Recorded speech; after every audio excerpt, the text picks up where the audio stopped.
आप देखिए 70 साल में देश कितना आगे बढ़ा। हम कहाँ से शुरू हुए थे? पहले हम डिस्कस करते थे लोकतांत्रिक व्यवस्था का स्वरूप क्या होना चाहिए, कि मुझे वोट यहां मिलेगा, फिर यहां मिलेगा, फिर वहां मिलेगा।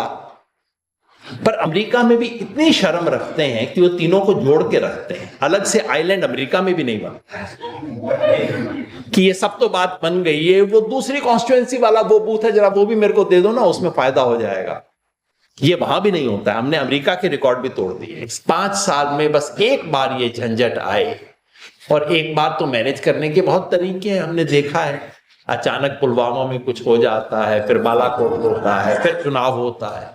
कि चुनाव भी हो और चुनाव का नतीजा भी वो निकले जो मैं चाहता हूं। आप चुनाव का सिस्टम ऐसा बना दीजिए ताकि मैच भी होगा और मैच का रिजल्ट भी वही निकलेगा जो निकलना चाहिए। एक ही सीट हारनी है ना, और उसके बदले में 4 सीट के अंदर हम अपनी सिचुएशन इंप्रूव कर रहे हैं। इसको बाहर निकाला और देखिए कहां लेके गए, चुन चुन के, कि जो सीट केजीपी या बीजेपी की थी उनको जोड़ के नई कॉन्स्टिट्यूएंसी बनाई गई काजीरंगा। अब तक एसआईआर के चलते 5.5 करोड़ लोगों का नाम वोटर लिस्ट से बाहर हो चुका है। जब तक एसआईआर पूरा होगा it will be close to 10 crore. दुनिया में कभी नहीं हुआ है, दुनिया में हो सकता नहीं था, क्योंकि 10 करोड़ की तो वोटर पॉपुलेशन किसी देश की है नहीं। पूरे के पूरे देश इसमें समा जाएंगे इस 10 करोड़ के अंदर। तो अगर ये 10 करोड़ अपने आप एक अलग मुल्क बना लें तो they will be among the top 10 democracies of the world. आप देखिए 70 साल में देश कितना आगे बढ़ा।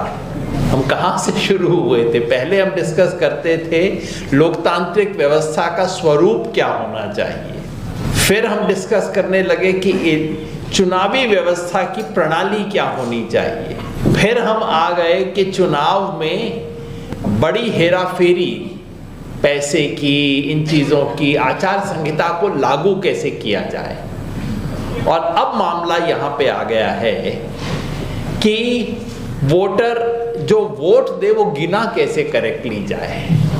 और मैं ये कहना चाहता हूं कि अब हम दरअसल एक कदम और आगे बढ़ रहे हैं, और वो क्या है कि रिफॉर्म तो देखा जाएगा, डिफॉर्म को कैसे रोका जाए। तो 70 साल की रिफॉर्म की चर्चा के बाद अब हम डिफॉर्म पे आ गए हैं कि चलिए इसको कैसे रोका जाए। बाकी तो जैसा है सिस्टम वैसा है। तो उनका संकट क्या है कि चुनाव भी हो और चुनाव का नतीजा भी वो निकले जो मैं चाहता हूं। उसके लिए आप चुनाव का सिस्टम ऐसा बना दीजिए ताकि मैच भी होगा और मैच का रिजल्ट भी वही निकलेगा जो निकलना चाहिए। Which I call change in the देश, काल एंड पात्र। 3 ही चीजें होती हैं, देश, काल और पात्र। बीजेपी के पास 3 प्रॉब्लम थी।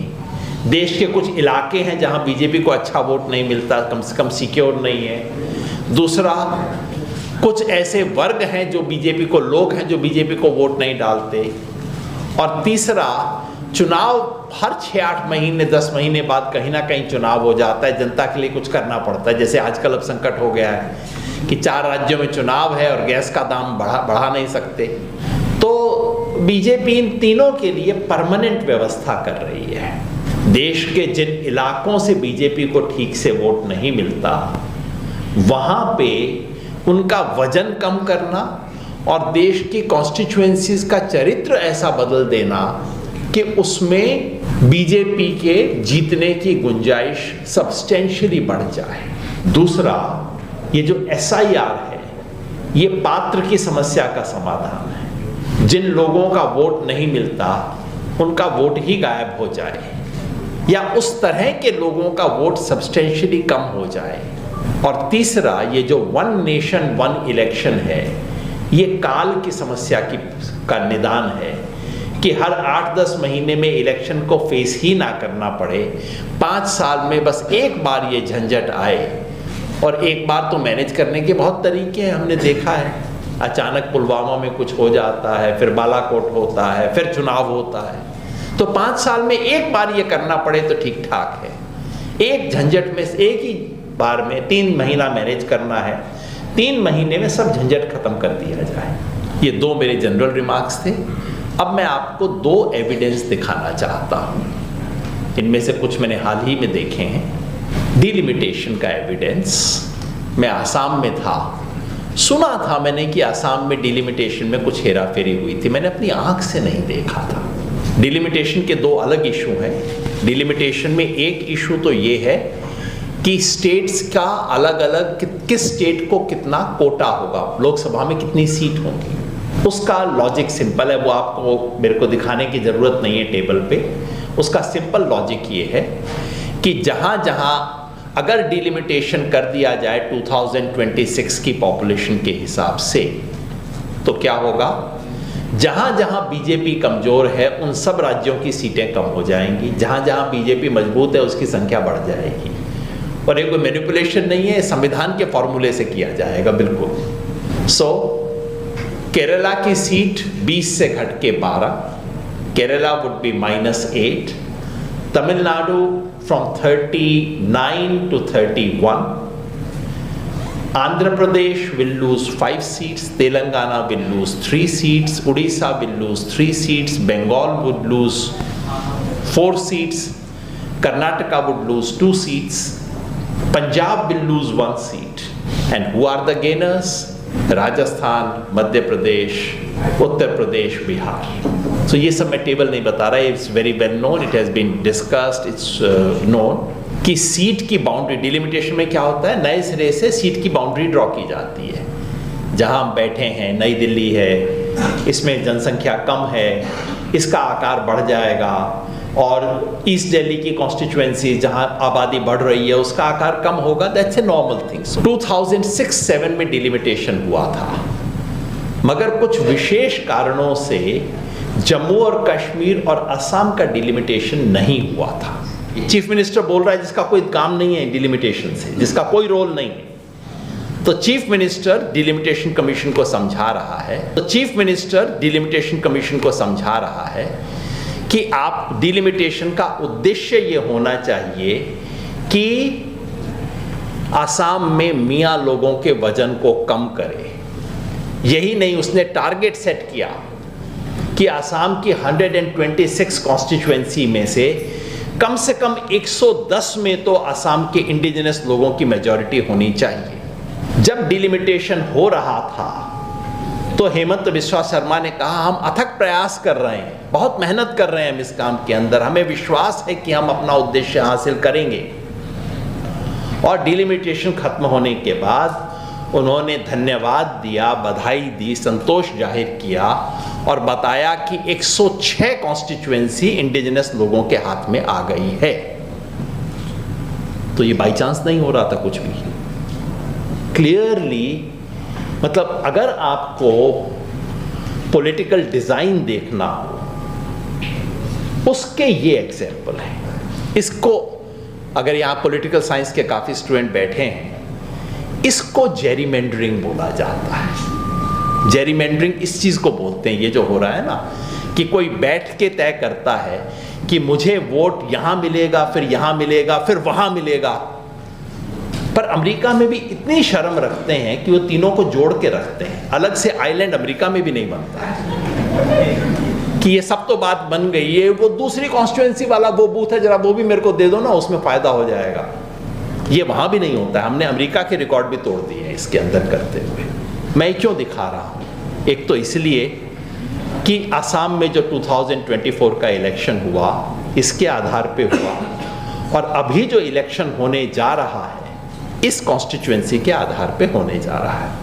और इसका डायरेक्ट रिजल्ट ये है कि लोअर असम का इलाका जहाँ काफ़ी मुस्लिम पॉपुलेशन है, वहाँ कांग्रेस और बीजेपी का एग्जैक्टली एक बराबर वोट आए तो बीजेपी को 10 सीट फालतू आएंगी।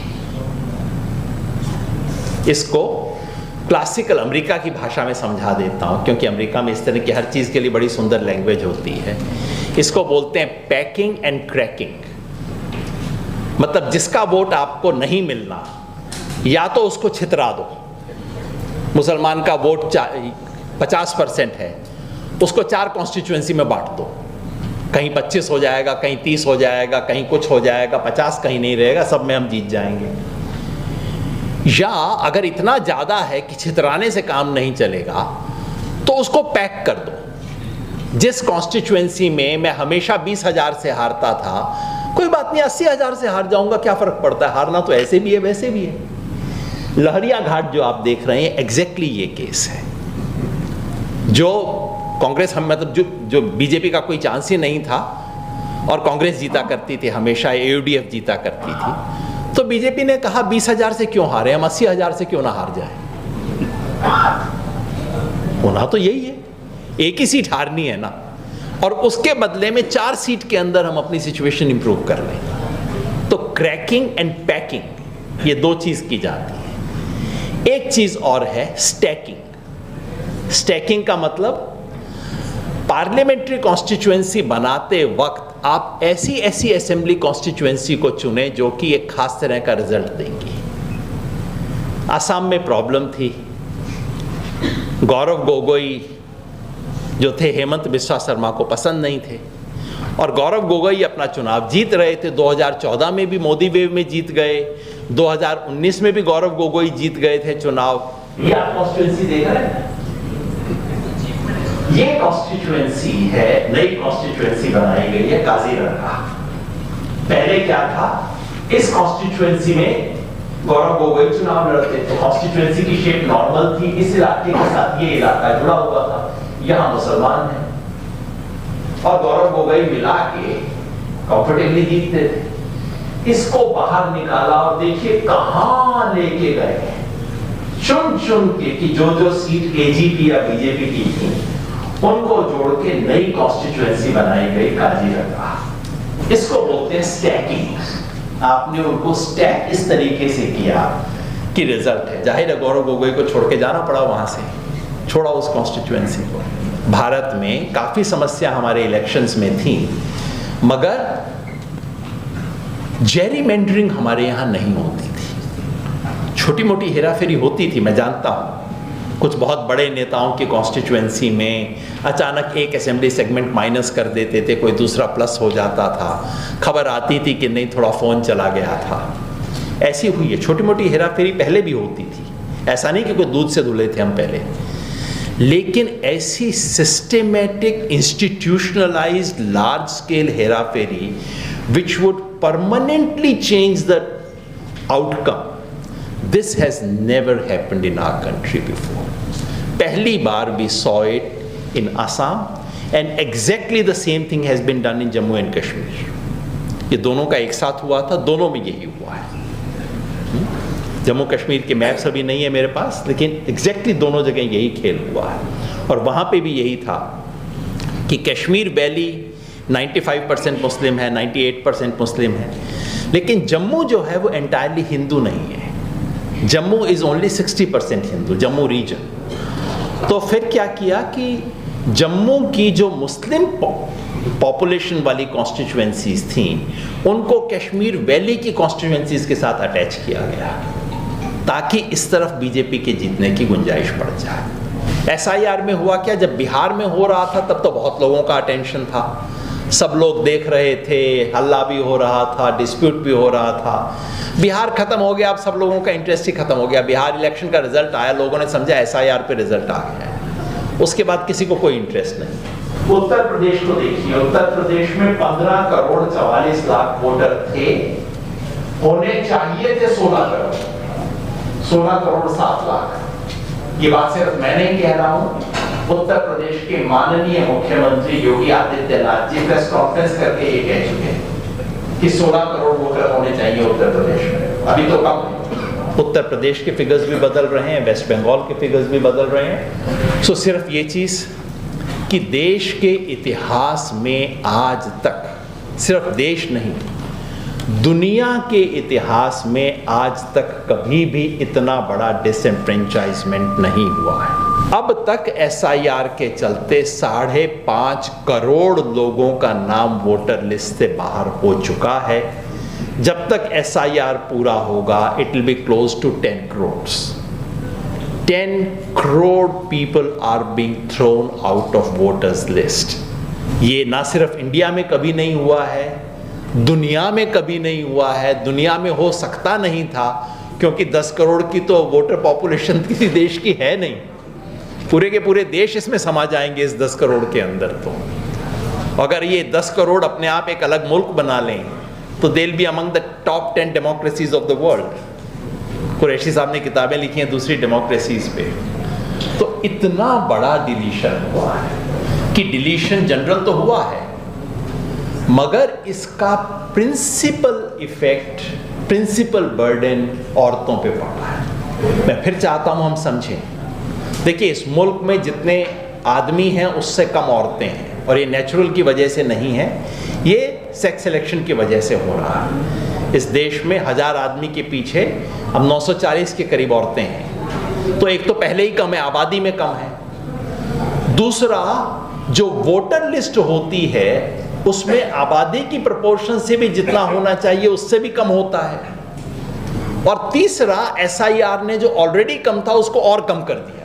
1000 मर्दों के पीछे 1005 औरतें होनी चाहिए, ऐसा नेचर का नियम है। हमने कर दिया उसको इस देश में 950 के करीब, वोटर लिस्ट में उससे भी कम, और SIR ने आके उससे भी कम कर दिया। थैंक्स टू कुमार भाई for organising it. Thank you very much.